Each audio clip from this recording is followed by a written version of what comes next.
Let's have a chat today about dog parks. What's good about them, what's not, and why I now tend to avoid going to them with my Goldendoodle Sophie. Let's open up my Goldendoodle diary and find out more.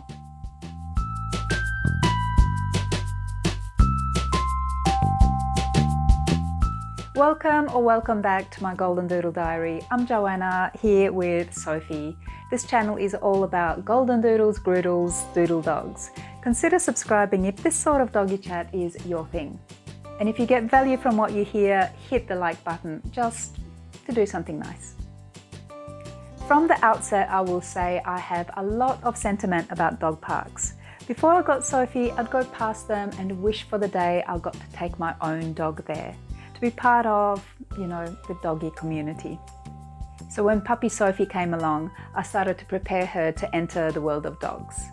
In the early days, the only social place I could take her to was puppy school, and soon afterwards she'd make her debut at local dog parks. With all that excess puppy energy, it was a joy to see her tumble around with other dogs, play wrestling like a boss. Observing something like this is an instant feel-good hit. It just brightens up your entire day.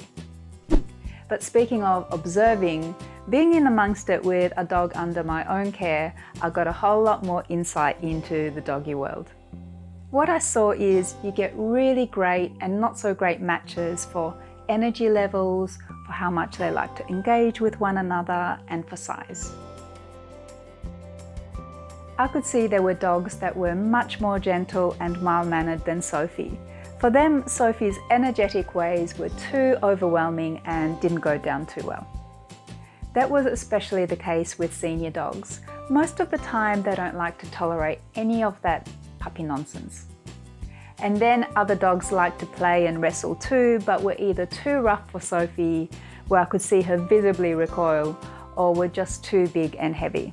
And let's not forget there's a little stick dog beneath all that bulky looking fluff.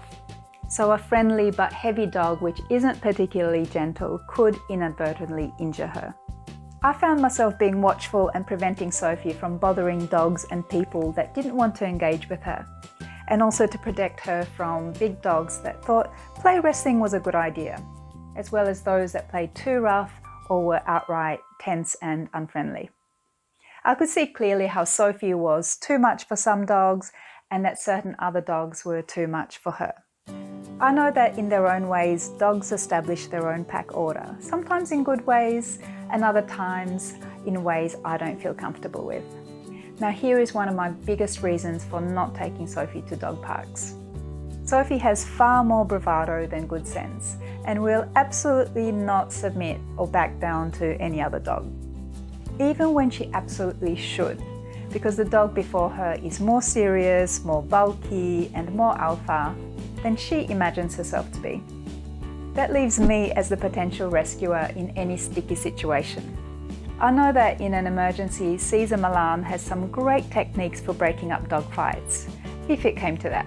But quite frankly, being a doggy bodyguard is not my thing.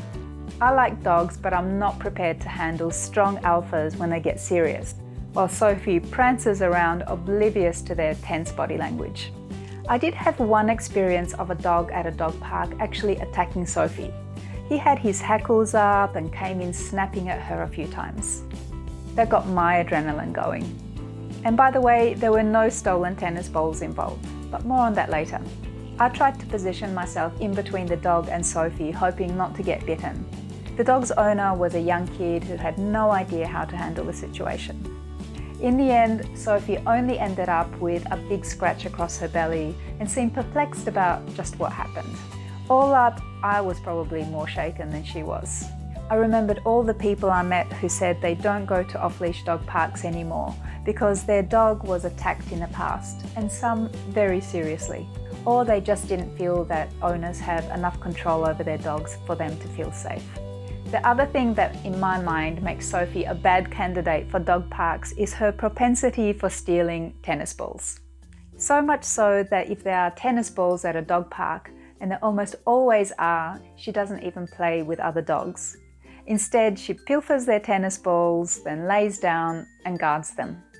She assumes everybody else wants to steal them back from her. That's all good and well if it's a random ball at a dog park, but quite a different thing if the ball belongs to a big burly dog who wants their ball back. Remember what I said about Sophie's bravado? Look, to me that's a situation waiting to happen, and I just don't want to be a part of it. I have taught Sophie to return tennis balls at home, but this has never translated to her doing the same in a dog park setting, where she gets super competitive about balls.